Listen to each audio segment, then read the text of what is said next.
President Trump rejects a bipartisan DACA deal White House insiders call not serious. What's next in negotiations as the fallout from the president's rough language continues? The president of the United States is racist. You could be the leader of the neo-Nazi racism with steroids. Our president is a clear and present danger to non-white people in America. It's that simple. Can the president flip the script?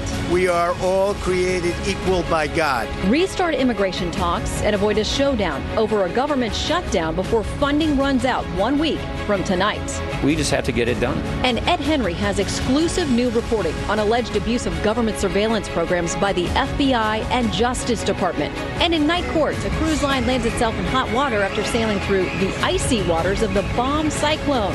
Can you sue for being seasick?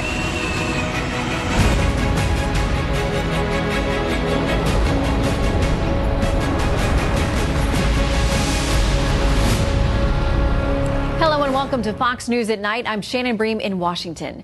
New tonight, we're hearing at this late hour that the president is reportedly making a flurry of calls to friends and outside advisors to get their reaction to the firestorm, what some are calling the S-storm over the S-hole comment. He's now in the winter White House, his Mar-a-Lago estate, reportedly defending his remarks in those calls about Haiti, El Salvador, and African nations, saying he's just expressing what many people think but won't say publicly about troubled countries with high rates of emigration to the U.S. The report says President Trump is not apologetic tonight. He denies he is a racist, and he's blaming the media for distorting what he said. With that, let's bring in our Garrett Tenney with more. Good evening, Garrett.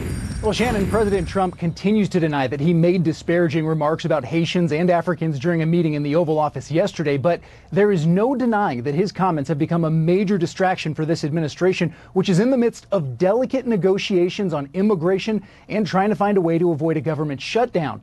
That was clear throughout the day as world leaders reacted to the president balking at a proposed plan for the U.S. to allow more immigrants from countries like Haiti, El Salvador, and African nations, calling them S-hole countries. And at a White House event today, after signing a proclamation for Martin Luther King Day, President Trump ignored questions from the press about his statements. Are you racist? We hope he didn't say those things. If he did, we just hope he apologized, not just to the Haitian community, but to the American people. These are shocking and shameful comments from the President of the United States. I'm sorry, but there's no other word one can use but racist. Ours is not a shithole country, neither is Haiti or any other country in distress. And it's unfortunate that he makes those statements. As we reported last night, multiple sources inside and outside the White House confirmed to us that the president did use that disparaging language during his meeting with lawmakers on immigration. But today, President Trump denied it, tweeting, "The language used by me at the DACA meeting was tough, but this was not the language used." Now, two GOP senators who were in the meeting also issued a statement today saying they don't recall hearing the president make those specific comments either.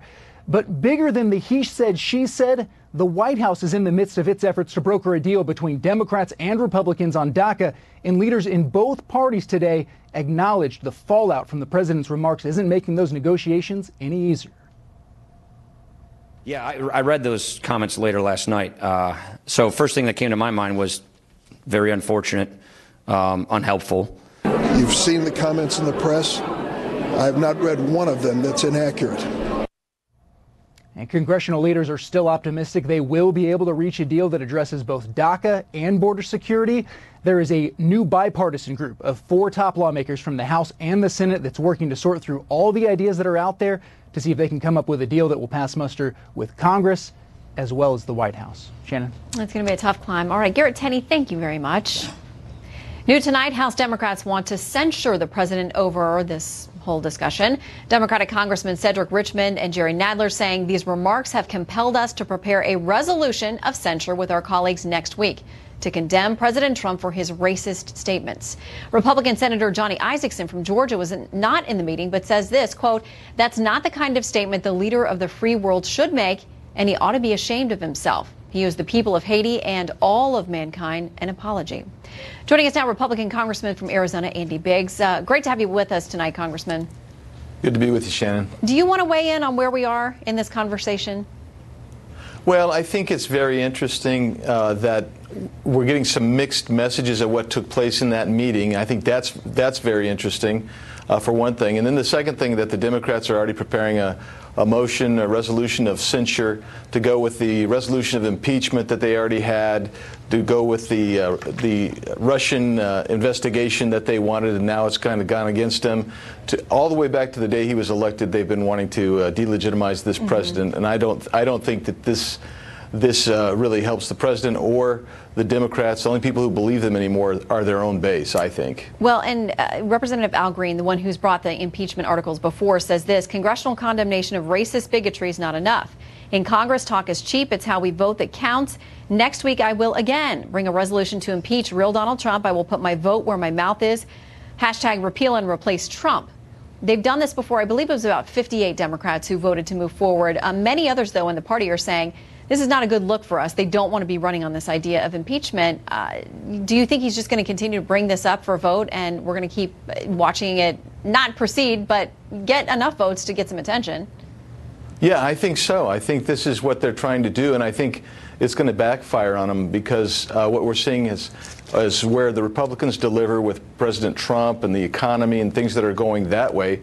If all you've got is the racist card and delegitimizing President Trump, you're not going to win over those independents that went President Trump's way and helped carry him to victory last year. It doesn't make sense to me, but that's where they are. All right, you've written a piece, because now we got to talk about the substance of trying to get a deal done. Government funding runs out a week from tonight at midnight, and of course the Democrats are saying DACA has to be tied to that.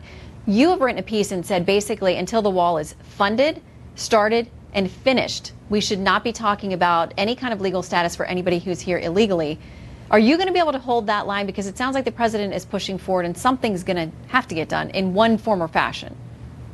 Well, I'm going to hold that line for sure, because that's what I promised my voters. That's what my voters want. That's what they expect. I received messages today about that op-ed supporting that position. And quite frankly, we've danced this dance before. In 1986, we had an amnesty, and what happened? We were promised all kinds of border security, internal enforcement. It didn't happen.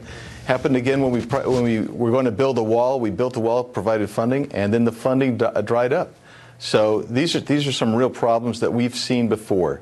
And so I'm so mistrustful. I think that we keep our promise first and then not give up our leverage until we've built that wall.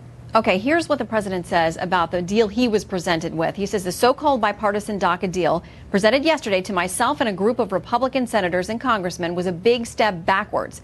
Wall was not properly funded, chain and lottery were made worse, and USA would be forced to take large numbers of people from high-crime countries. I have a White House insider who told me they just didn't consider the proposal serious at all. And it sounds like it if anything, upset the president and maybe, who knows, provoked some of the rough language. But it doesn't seem like he believed that those leaders came to him in good faith with a legitimate deal. Right, and I agree with that. When I read the aspects of the proposal that were released, it was like a token for the offense, and then they get everything they want. This looks like that old Gang of Eight bill that we heard so much about derogatorily, by the way. And I think that this and the Durbin report and all that, I hope it's instructive to the president that maybe some of these people that are negotiating from the other side aren't really there in good faith. I think that they're there trying to make their political point, and they don't really want DACA. They want the DREAM Act. That's what they want.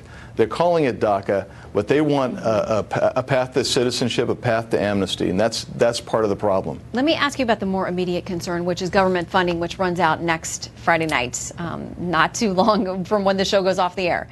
What is going to happen? Because the Democrats are saying, listen, we let you go in December without insisting on DACA or any kind of protections for those individuals. We're not going to do it this time. I mean, will the government shut down over DACA? I don't believe the government's going to shut down over DACA. I think that you're going to see, hopefully, military funding, defense funding for the rest of the year, and we're going to take care of some of the additional funding that needs to go there. But I don't think you're going to see a government shut down over DACA. All right. Well, we'll be here next Friday night. Feel free to join us. Hopefully you will have worked out a solution on both sides of the aisle for this before we get to that point. Congressman Andy Biggs, great to have you with us. Good to be with you, Shannon. Thank you. All right. Condemnations are pouring in tonight from overseas as well, including from nations dependent on U.S. foreign aid like Botswana. Since 2004, Botswana has received more than $750 million in AIDS relief, for example, because it has the third highest incidence of the disease in the world. Now, in response to President Donald Trump's comments about the Botswanan government, the government summoned our ambassador, Earl Miller, to, quote, express its displeasure at the alleged utterances, end quote. Well, despite the AIDS crisis, Botswana has a lot to be proud of. It's ranked as one of Africa's freest economies and is considered the continent's least corrupt. It wanted our ambassador to clarify whether President Trump considered Botswana a blank hole. That said, not everybody in Africa disagrees with the president. 30-year-old sociologist from the West African nation Guinea says this: President Donald Trump is absolutely right. When you have heads of state who mess with the constitutions to perpetuate their power, when you have rebel factions that kill children, disembowel women, and who mutilate innocent civilians. Well, before he was asked whether he was racist by one of the White House press pool, as Garrett Tenney just reported, the president signed a measure creating a new National Historic Park for civil rights leader Martin Luther King Jr. in Georgia. Today we celebrate Dr. King for standing up for the self-evident truth Americans hold so dear, that no matter what the color of our skin or the place of our birth, we are all created equal by God. Let's bring in radio host Vince Colonnese, who is the editorial director for the Daily Caller, and the 5 co-host Juan Williams. Great to have you both with us tonight. Nice to be here. All right, so a lot of people looked at that exact line from the president today saying you have dignity, you're a child of God no matter where you're born or who you are. Juan, does that clean up the mess? Not even close. I mean, the problem is it's not like something just spilled on our desk and we say, hey, we got to clean this up. This is a deluge, and I think you see it in terms of the fact that there's international condemnation, United Nations condemnation. So there's something larger here at work, and I think it speaks to the political problem in the short term is just damage to the president and his standing. But it's also damage, as you've been pointing out throughout the night, Shannon, in terms of his ability to get a deal that would avoid a government shutdown next Friday. Yeah, because, Vince, a lot of people think this gives the left cover now to say, well, we don't need to negotiate with this guy. We couldn't get a deal done because he's just not rational and he's a racist. Yes, and I think his detractors love that. Yeah. I think there are a lot of people who are rushing to accuse him of racism because they can weaponize it. It's valuable to them. Look, remember where this week began. The president has this bipartisan meeting with lawmakers. Mm-hmm. He says, bring me anything and I'll sign it. Well, it turns out that's not the case. They bring him something. He looks at it and he's frustrated by it. He expresses that frustration. And then American lawmakers who are in that meeting with him leak the conversation. It's a conversation in which they're trying to have a negotiation. This has hurt America's standing in the world. The president makes a comment, yes, and he should be held responsible for that. But so too should the lawmakers who are leaking it out of that conversation. If they want to confront the president, they should do it one-on-one. But making this something that we litigate in public and therefore have to answer to other countries, it's unbelievable. And I think everyone in the room had a responsibility to behave in a different manner. Yeah, and as you talked about, he had that successful meeting that it was televised, it was bipartisan, they were talking about immigration, and even mainstream media reaction coming out of that was like, whoa, this seems like a guy who is in control of things. He's not like the Michael Wolff book at all. He's negotiating, he's got recall, he's not repeating himself, that kind of thing.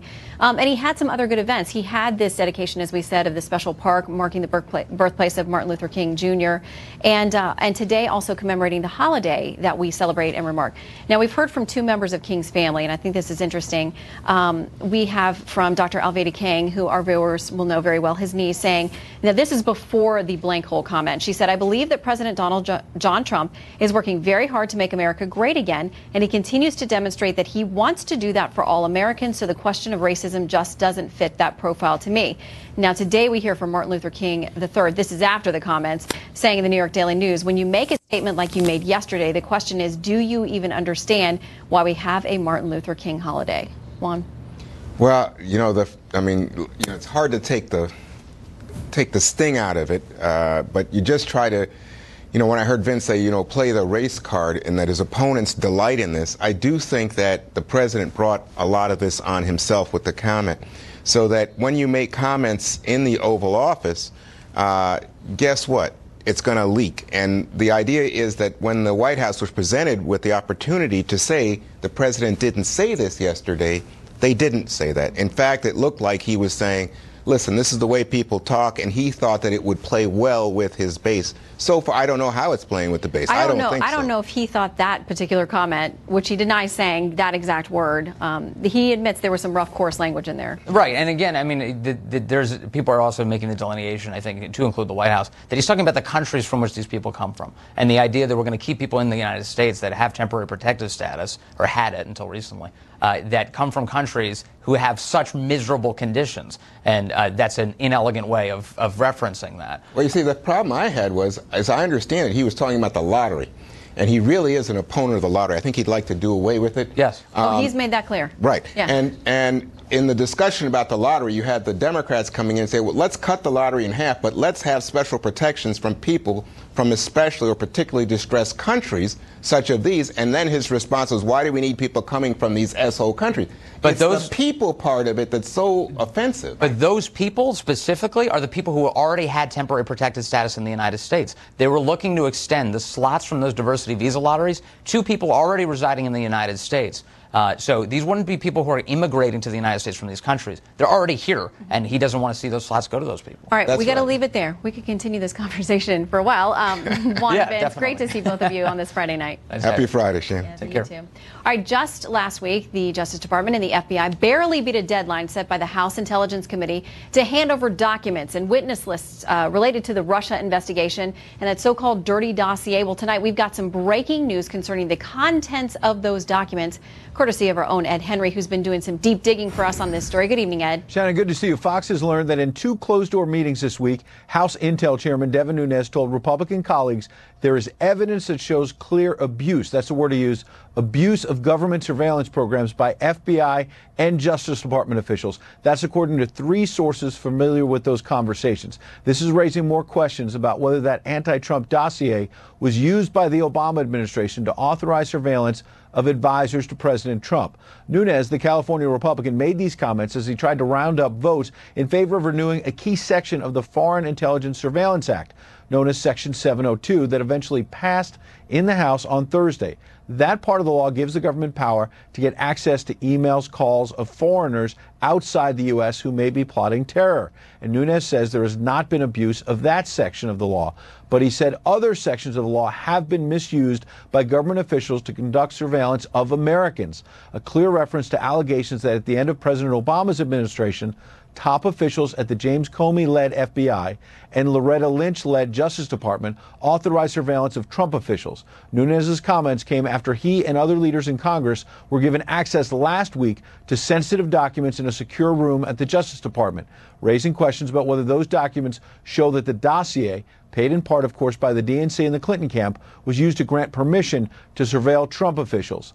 Nunes, I'm told, is now pushing to get these documents in the hands of all 435 members of the House. But the top Democrat on the Intel Committee, Adam Schiff, will try to block that. He has said Nunes is acting as a proxy for the White House, and this is just an effort to shift the focus to the dossier and away from allegations of Russian collusion in the 2016 campaign. Meanwhile, tonight, the conservative group Judicial Watch has won another lawsuit. This one is key. A federal judge ruling that by January 18th, the FBI has to give up the Comey memos, those memos that James Comey wrote about one of his meetings with the president before he was fired. Now, remember, Comey has admitted he gave those memos to a professor, a friend, so he could leak them to the media. Allies of the president have said that was improper and resulted in special counsel Robert Mueller being named in the first place. This is not the last we've heard. It's just heating up, Shannon. Absolutely.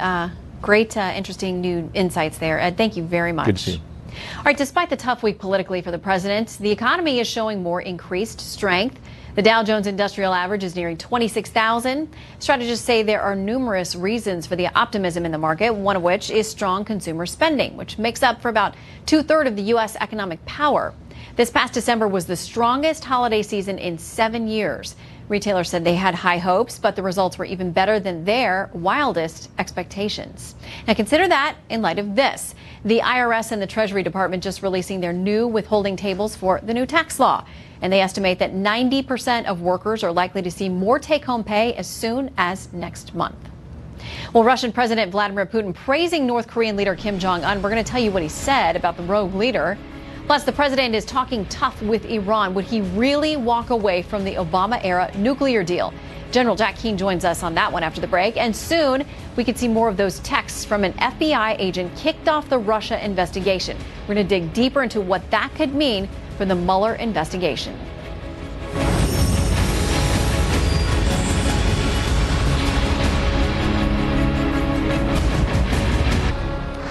Russian President Vladimir Putin says he believes North Korean leader Kim Jong-un has outwitted President Trump in the standoff over North Korea's nuclear weapons program. Putin told Russia's top media figures Kim Jong-un is a mature leader who wants to ease tensions, adding he is, quote, absolutely competent and already a mature politician. Well, President Trump wants more nuclear missiles and more flexibility in how they can be used. That's according to leaked documents obtained by the Huffington Post. Now, that's sure to enrage lawmakers who have already held hearings over whether he's fit to control the current nuclear arsenal. Speaking of nuclear ambitions, the Trump administration's waiving sanctions on Iran, thus keeping President Obama's nuclear deal in place for now. Congress says it wants to improve the existing deal. Is that possible? Should it be scrapped? Who better than to ask than General Jack Keane, retired four-star general and Fox News senior strategic analyst. Great to have you with us, General. Great to be here. First of all, before we get to the serious stuff, I got to ask you about that Putin comment about Kim Jong-un. What do you make of that? Putin is a master at psychological warfare. I think he got inside President George W. Bush's head, who I admire quite a bit. I think he manipulated President Obama. And he's manipulating Trump. He knows, he's got an ego and all the rest of it. Kim Jong-un is not manipulating Donald Trump nor his national security team at all. They are so clear-eyed about where he's coming from and what he's doing, in the sense that the three previous presidents before him were not. Okay, so we hear today that the president is not going to waive sanctions, but he says this is it. I'm not kidding around. If we don't have major changes to this agreement, this is not going to happen the next time. So he's made that stand. Now we hear from House Minority Leader Nancy Pelosi this. She says attempts to unilaterally alter this historic multilateral agreement will destroy America's leverage, credibility, and ability to hold Iran accountable for its dangerous, destabilizing activities in the region and its many human rights violations against its citizens. She doesn't like what the president is threatening or suggesting. Well, it's astounding she makes a statement like that, because we're almost 3 years into the deal, Shannon. And what has happened? The Iranians are running the civil war in Syria. 4 generals have been killed. They're totally in charge. They brought the Russians into the war. They started the civil war in Yemen with the Houthis. They punched into Lebanon and the Hezbollah, 160,000 rockets and missiles now. They are so aggressive in the region since the deal. And the deal was supposed to legitimize them with the other big powers of the world, give them the credibility of the deal, and therefore change their malign behavior. As a result of the $100 billion windfall that they've got, their malign behavior has increased. So what the former Speaker Pelosi is saying just makes no sense whatsoever. Iran is on the march in the Middle East, and they're building ballistic missiles, and the only reason why they're building those is because they want to put nuclear weapons eventually on them. So today we had a top leader from Germany, flanked by some folks from the UK and France, saying that they're going to try to hold this deal together. They think that's the best course of action. What happens if the president decides to pull out? Do you think he will? Well, I think what he's trying to do, I talked to a very high government official today who's clearly in the know, and he said, look, the president is trying to get the Congress to make some changes to the deal. And here's what they're really focused on. Number one, the so-called sunset clauses, which permits Iran to have a nuclear threshold capability, short of a weapon, in 10 years, and in 15 years, an actual nuclear weapon. The deal permits that. Stop that from happening, hold them in place right now, and make that hold in place permanent. Second, permit a very tough inspection regime that now currently denies us from the more sophisticated military bases where nuclear research is going on. Makes no sense whatsoever, but that's what the Obama administration gave into. If we just get those two things to fix the deal, I think President Trump will go along with it, because now we got something that makes some sense. If we don't get that, he's probably going to walk away. All right. So we talked about this leaked report from the Pentagon looking at our nuclear capabilities, what we would like to add to the arsenal, what the flexibility would be with that. It talked about a couple of new things that would arm subs with different nuclear options as far as missiles. And we had a reaction from a former Obama administration official who worked with President Obama, John Wolfthal. Here's what he said about these reports. I think the document really goes off the rails by calling for the development of not one but two new types of nuclear weapons that would be deployed both on submarines and on surface ships.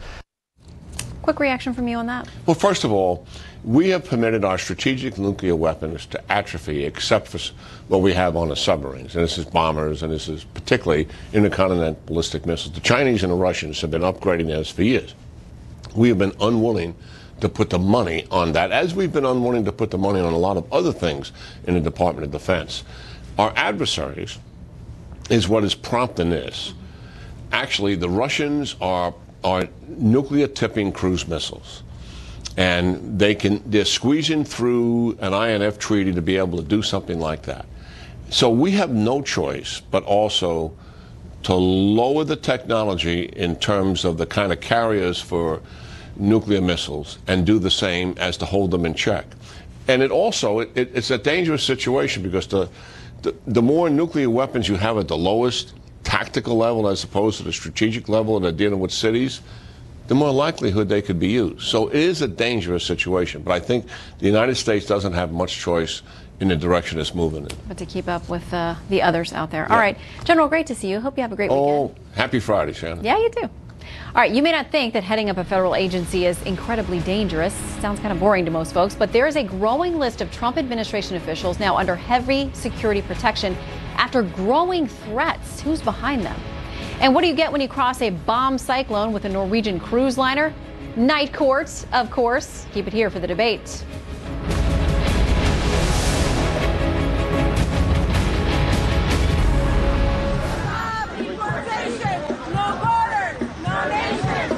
Tensions rising in immigration protests tonight in New York City. Police there making arrests after protesters tried to block an ambulance because it was carrying, they thought, one of their activists to another ICE office. He was about to be detained by Immigration and Customs Enforcement. New York City lawmakers were arrested in the mayhem as well.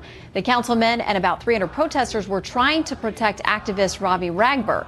He has been ordered deported back to his native Trinidad. That happened in 2006 following convictions for wire fraud and conspiracy, but he has stayed in the U.S. by challenging that ruling. Well, Scott Pruitt is the controversial administrator of the EPA who sued the agency 13 times before he was tapped to lead it by President Trump, and now finds himself at the center of more agency drama.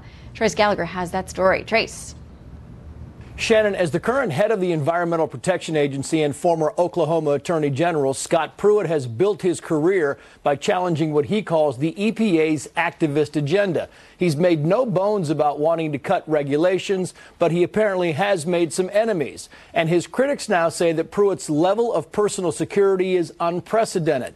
They also bemoan the fact that while President Trump is threatening to slash EPA funding and eliminate jobs, the bill for Pruitt's round-the-clock security could run into the millions, and that agents protecting Pruitt are being pulled away from investigating other environmental crimes. But the reason Scott Pruitt is getting more security is because he's getting more threats. According to the EPA Assistant Inspector General, Pruitt is getting 4 to 5 times as many threats than his predecessors. Threats issued through social media, as well as letters and packages delivered to his home. Scott Pruitt himself told Bloomberg, quoting, "The quantity and the volume, as well as the type of threats, are different. What's really disappointing to me, as it's not just me, but my family as well."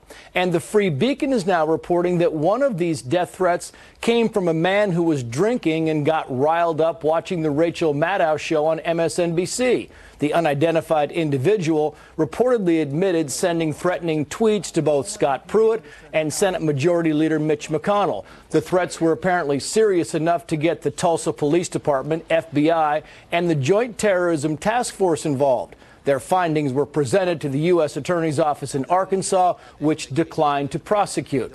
And the EPA Inspector General is looking into the cost of Scott Pruitt's security detail to make sure it complies with oversight regulations. And if you think it's unusual that the head of the EPA is getting threats, Ajit Pai, the head of the FCC, is also getting death threats for opposing net neutrality and fighting for a free and open internet. Shannon. All right, Trace Gallagher, thank you very much. The chair of the House Intelligence Committee says he has seen evidence of abuse of government surveillance programs by the FBI. And President Trump accuses an FBI agent of committing treason. That's next. And later, when night court convenes, passengers on a Norwegian cruise consider legal action after their ship sailed right into the bomb cyclone, the massive winter storm. Our legal eagles will break down the arguments.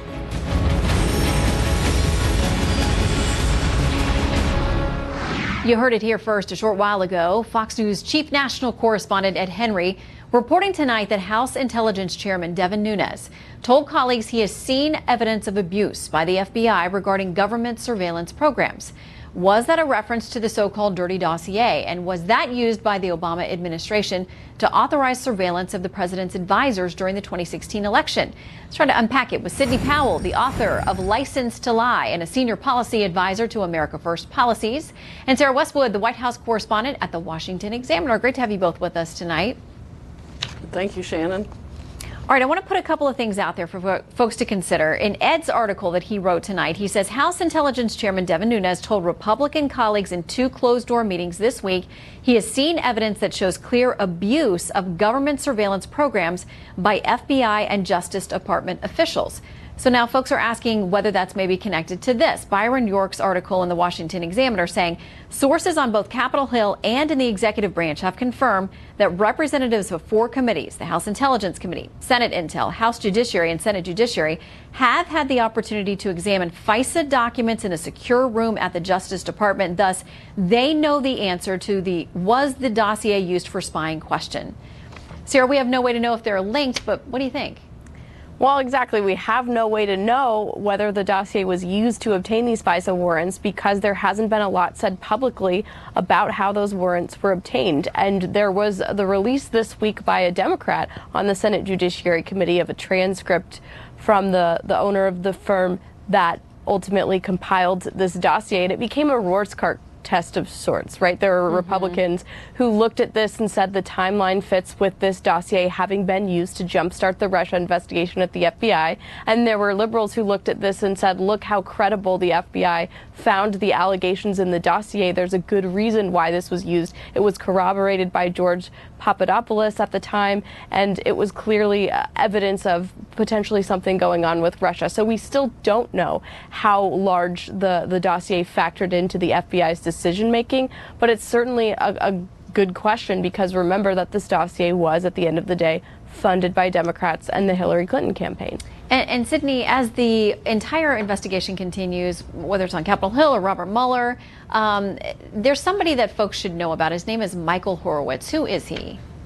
He is the Inspector General for the Department of Justice. Mr. Horowitz has been investigating the page stroke text message problem, the leak problem from DOJ and FBI. A lot of that is interrelated with the Steele dossier and Fusion GPS. And if you look at my Twitter feed at Sidney Powell 1, you can see that apparently thousands of additional pages of documents have been produced by Department of Justice tonight to the House Judiciary Committee.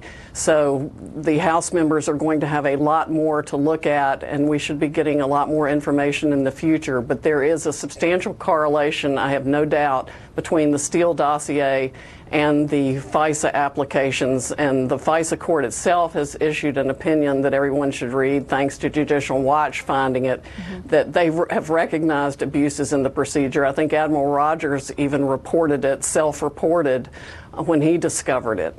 So there's no doubt that there have been gross abuses of the surveillance practices late in the Obama administration, and the unmasking and the use of about queries, as they call them, to find out things that they should never have found out about Americans. I want to get a quick response from both of you because we have this, Peter Strzok, who his text messages were uncovered. The president referred to him as committing treason. His lawyer is following back saying it's beyond reckless for the president of the United States to use that language. I'll get a quick reaction from both of you. Sarah first. Well, I think it's a double-edged sword for President Trump to wade into this territory. On the one hand, him talking about it forces the media to cover it because they have to cover everything that he says. But on the other hand, he might undermine the credibility of the DOJ Inspector General investigation by turning this into a partisan football. So he has to be careful how much he weaponizes this before all the facts have come out. Sidney? The president is reflecting what the general public perceives and understands when they hear this sort of information. When you have FBI agents coordinating and effectively conspiring to commit a coup and oust the existing president through putting together evidence to support an impeachment process or trying to impede his election in the first place. That's just a common sense reaction to that. That may not be the statute that applies. I would rather look at 18 U.S.C. section 1512B, which is a corruption of justice, obstruction of justice, misleading and deception. But there's a problem there. Well, and we know that Devin Nunes is saying he wants to make sure that all 435 members of the House can see what he's seen. And once that happens, you know there will be leaks, because that's how Capitol Hill works. Well, the public needs to see it, too. The taxpayers need to see it. And I'm sure he's going to work to that end as well. Sydney and Sarah, thank you both very much. Have a great weekend. Thank you. Thank you. Well, a storm of controversy. Passengers making waves over holiday cruising they say caused a bruising. You decide who's at fault tonight, coming up in night court. And just what the doctor ordered, President Trump gets physical. We've got the results just ahead.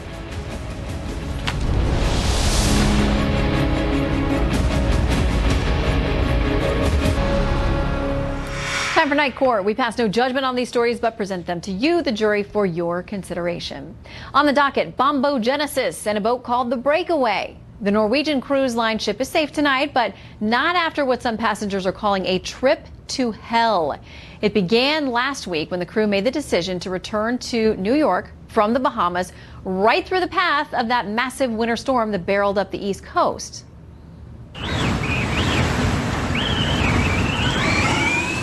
Oh boy, many passengers said they were seasick for several days. They actually feared for their lives.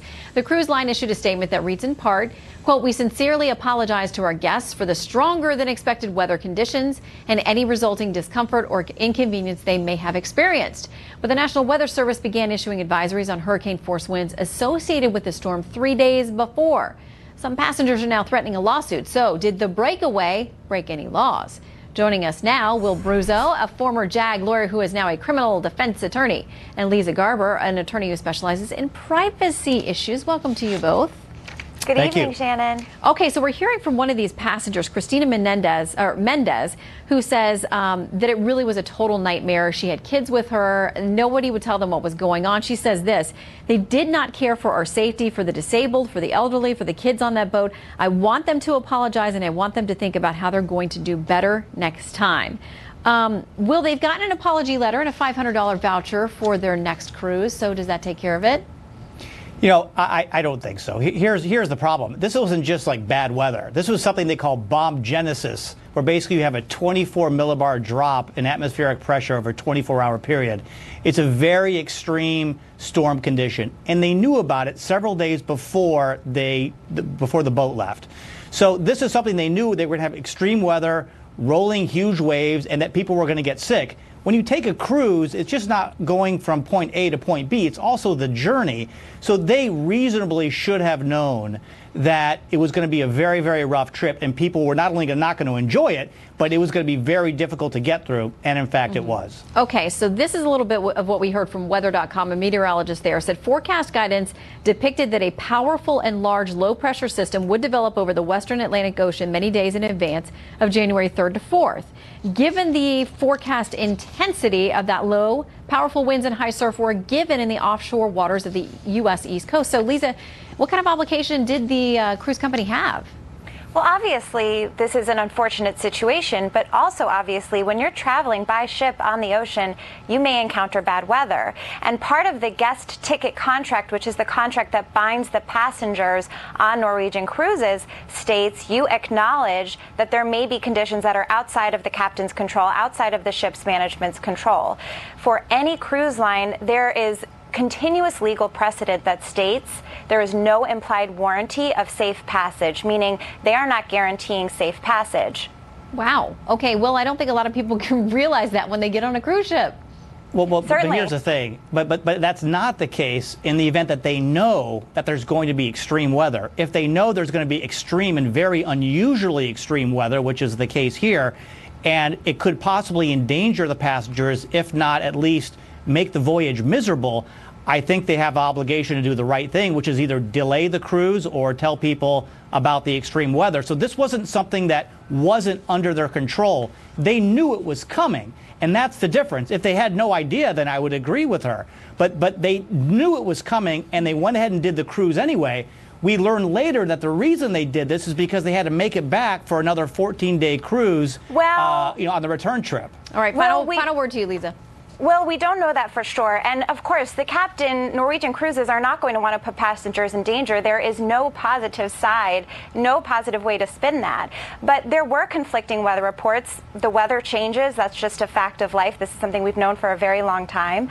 And unfortunately, this happened, but on the positive side, there were no injuries to any passengers, no injuries to crew, and the weather reports they got to forecast the storm were conflicting in the beginning. Well, they may end up getting some financial damages and injuries because there are a lot of folks who are not happy with the response they've gotten so far. We'll watch it and see. Will and Lisa, thank you very much.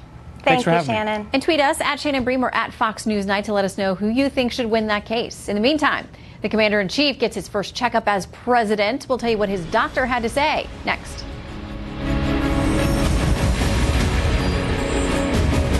President Trump's doctor says he is in, quote, excellent health after getting his first medical checkup as president.